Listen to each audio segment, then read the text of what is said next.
Hi guys, you're welcome back to Judas Fashion Home channel. If you're returning subscribers, you're highly welcome back. And if you're seeing my video for the first time, you're welcome to my channel. Please kindly subscribe to this channel to get more tutorial videos like this. And please don't forget to turn on your notification bell so you can get notified when I post a new video.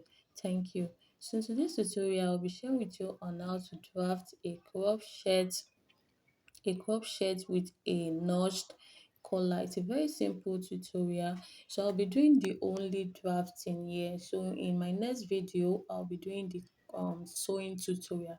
So now firstly I'll be drafting my back pattern. So first of all, I'll draw a straight line. This will be my shoulder line. Then after that, my shoulder line, I'll mark 9 inches. That is my chest line, and it's also my armhole line. So now I'll mark the full length of this top. I want the full length to be 20 inches. So I said earlier that it's a crop shirt. So it's a crop shirt. So I want the length to be like 20 inches. So I won't be adding any allowance to the down part on this pattern paper. So I'll be doing that when I want to cut my fabric. So after that, I'll go ahead and I'll take the measurement of my shoulder. That is 16 divided by 2, 8 inches. So I've marked that on my shoulder line, and I've also marked that on my chest line. So now I'll be covering my armhole. I've done covering my armhole. So I'll be taking the measurements of my neckline. So my neck depth, I want it to be 1.5 inches. Then the neck width, I measured 3 inches. So I've cut my back neckline.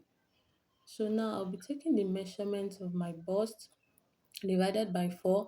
Then I'll add extra 1 inches for ease allowance.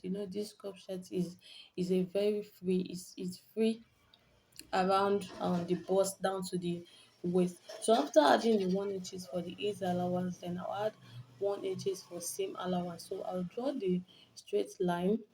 The measurement I measured on my chest line, that is my bust measurement plus 2 inches. So I'll connect that down to the full length. So we won't be taking the measurement of our waist. We don't need that for this top.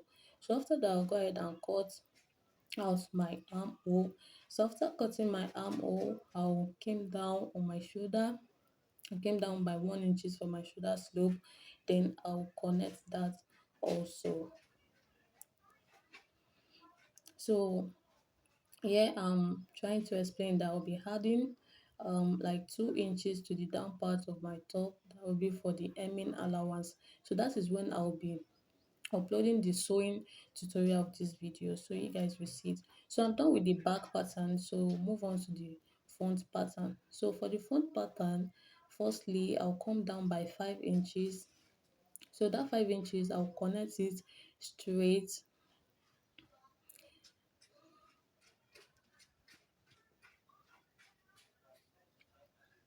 So after connecting the 5 inches, so from that my 5 inches, I'll mark, so from the center of this paper, I'll mark 3 inches. So I've marked that 3 inches there. I've marked the 3 inches down to the length of this pattern paper. So I've done connecting the 3 inches allowance down. So now I'll be marking the neck width and the neck depth. So I marked 3 by 3 inches there. So I've connect my neck line. So I've curved it. So I'll curve it to that 3 inches allowance we marked at the center. So after that, I'll be marking my shoulder measurement 16 divided by 2. So I've marked 8 there. Then from that my shoulder line, I marked 9 inches for my chest line and 20 inches for the full length of this top. So I'll go ahead and connect my dots to a straight line.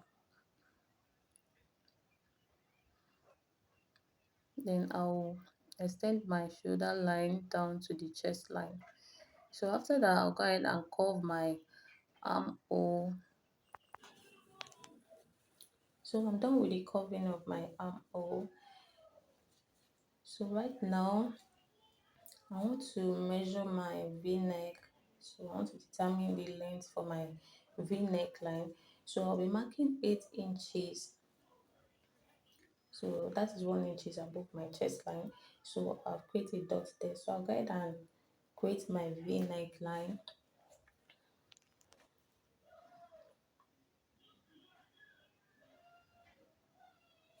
So after doing that, so from that my 9 inches my chest line, so I'll mark 1 inches down, so that will be for my button allowance. So after that, I'll go ahead and create a straight line there. So I'll draw a straight line down to the length of my top.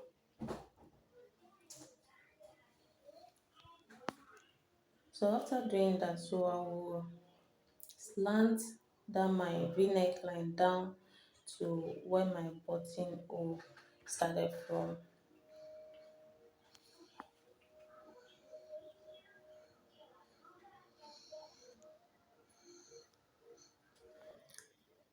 So now I want to create the lapel area, so I don't want to mark it straight, so that is why I'm using my curve ruler to curve it a little bit to meet my neckline. So I'm done with that. So for my collar, now I'll be taking my back pattern, then I'll measure my back neckline. So I got 4 inches, so that 4 inches I'll mark it. From that I'll place my tape under my shoulder, then I'll mark that 4 inches.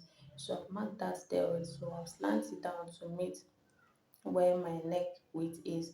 Then after that, I'll mark a quarter of an inch there, the side of the first straight line I drew. Then so now after creating the second line, so that will be the line that I'll be using. So I've cancelled the first line. So after that, so I'll be marking 1 inches around that my neckline, so that will be for my notch. So I'll just slant it up like that, so that will be where my notch is. I hope you guys understood me. So now I want to determine the width of my collar, so how wide I want it to be. So now I mark 3.5 inches there. You can make use of 3 inches, then 4 inches. So for me, but I made use of 3.5 inches. So yeah, I'm trying to check my 4 inches for the back, so I won't be having any excess. So I've marked that, so I'll go ahead and slant it to meet the 3.5 inches I marked. So after that, so I'll take my curvy ruler and curve it.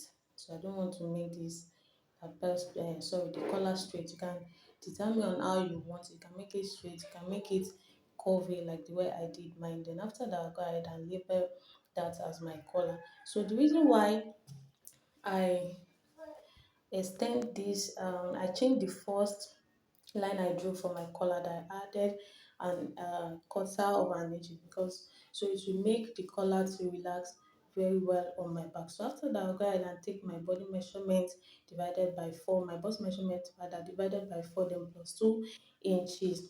1 inches for seam and 1 inches for is allowed. So after doing that, so I'll go ahead and cut.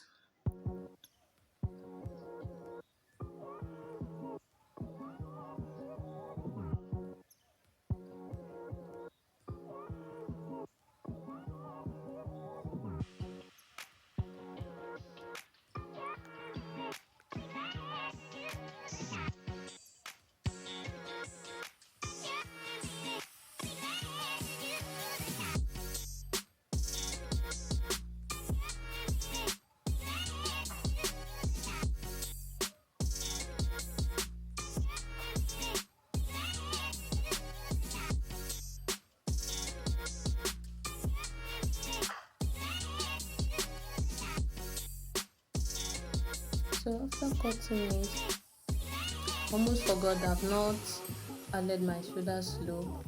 So I've not slanted my shoulder area. So now I came down by 1 inch. So I slant my shoulder line So now place the collar, so that's how it's going to be. Then the 4 inches that will be stitched to the back neckline. So I'll go ahead and label as front and that as back. So I'm done with the bodies now, so move on to the sleeve. So for my sleeve, I'll be making use of a short sleeve. So I'm going to cut off the excess, the unequal part. So after that, I'll fold this pattern paper into two. So after folding it, so I'll mark 4 inches, that's for my bicep line, then 8 inches for the full length of this sleeve. So I'll go ahead and connect that to a straight line. So after doing that, from the center of my sleeve, I mark 4 inches. So that 4 inches is just going to guide me on how to curve my sleeve. So this sleeve is for beginners that don't know how to cut a sleeve. So here is I'll be marking the round armhole. My armhole, yeah, I got 10 inches, but I want it to be a little bit free around my armhole. So I'll go ahead and make it 11 inches. So after making it 11 inches, I'll slant it down to the full length of this sleeve. So at the round sleeve, I'm having 9 inches there. So after that, I'll go ahead and cut off the excess I'm having around the sleeve.